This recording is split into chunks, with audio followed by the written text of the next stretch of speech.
What's happening? Good evening. I'm Isaiah Coleman, the curator of The Connected Man.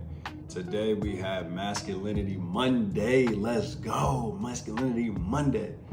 Man, I got something I want to share, something that I've been struggling with for a little while, something that's been a challenge for me for the last several years. And I want to put it out there because this is something that I'm actively working on and trying to improve on. And that topic is my alcohol consumption. All right, I shared this with you on Masculinity Monday because I think masculinity has a lot to do with it. I think our society has confused a lot of people on what masculinity really means, right? I think oftentimes we are fed that masculinity is looking strong, looking tough, looking like I don't need any help, looking like, I could do it all by myself. But in actuality, I think a lot of the time we do that, we act that way, we put that facade on for other people. You know what I'm saying? Because deep down, at the end of the day, masculinity, femininity, don't matter what it is, you're a human being. And human beings have emotions, human beings have feelings, human beings have affection, have all these different, feelings and emotions, right, that arise. So honestly, there's like culture and society's definition of masculinity. And then there's masculinity to me, which is more so vulnerability.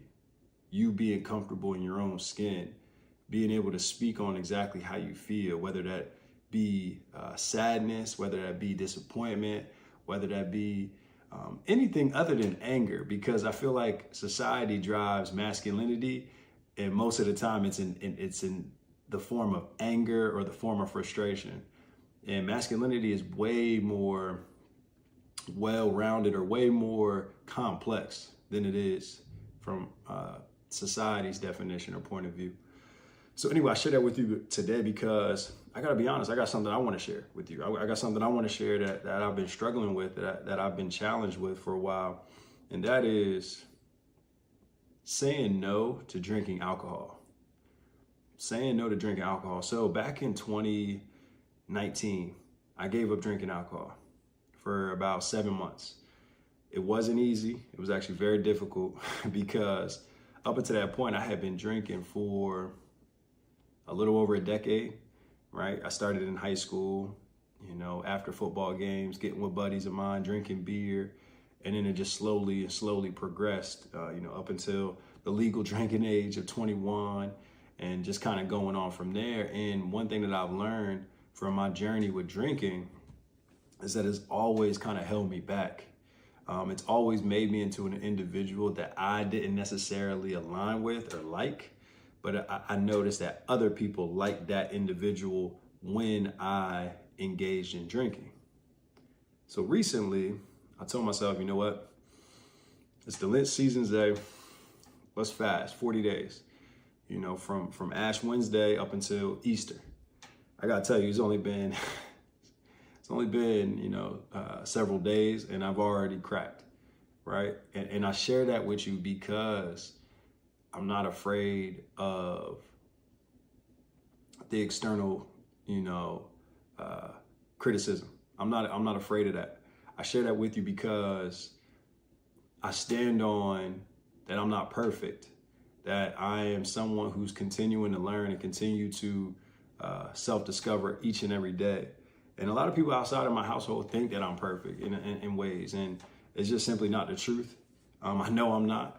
And then there are people who are probably just like, yeah, nigga, I knew you wasn't, I knew you weren't who you say you were, whatever the case, whatever it may be.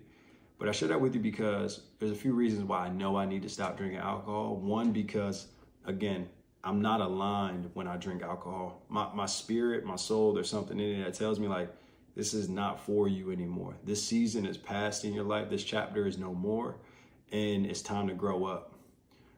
Second reason, I feel it physically for a day or two afterward. I feel low. I feel like I am engaging into my lower self. My energy isn't as high. My kids, my family, my colleagues don't get the best version of me, right? It doesn't matter if I'm just drinking a beer or 2 beers or just one cocktail, doesn't matter. I'm not my best self. And number 3, there's a vision that God, the universe, has instilled in my brain, and it disappears or it gets really foggy or staticky when I drink. But when I'm sober, and it's been a while, it's been several days, several weeks, months even, that clarity, man, it's crystal clear. It's like, dang, I know exactly where I'm gonna end up, and it's beautiful. It's beautiful. I'm thriving, my family is thriving, the people around me, my loved ones, my closest friends, we're all thriving and enjoying life. So I share this with you on this Masculinity Monday because I just want to share the importance of, or not even just the importance, but the true definition of what masculinity is, and that is standing on what you believe in, standing on who you are, and being 10 toes in that. Masculinity is not what, again, society or culture preaches to us. It's not.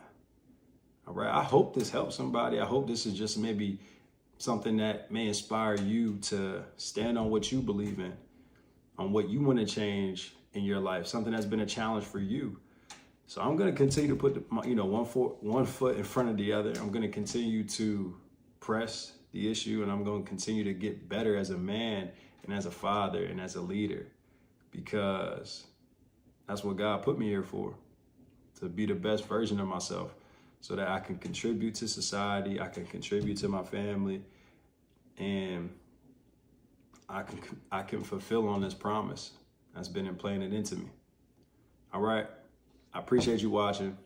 Like, comment, follow. Tune in for the next one. All right. We out. Peace.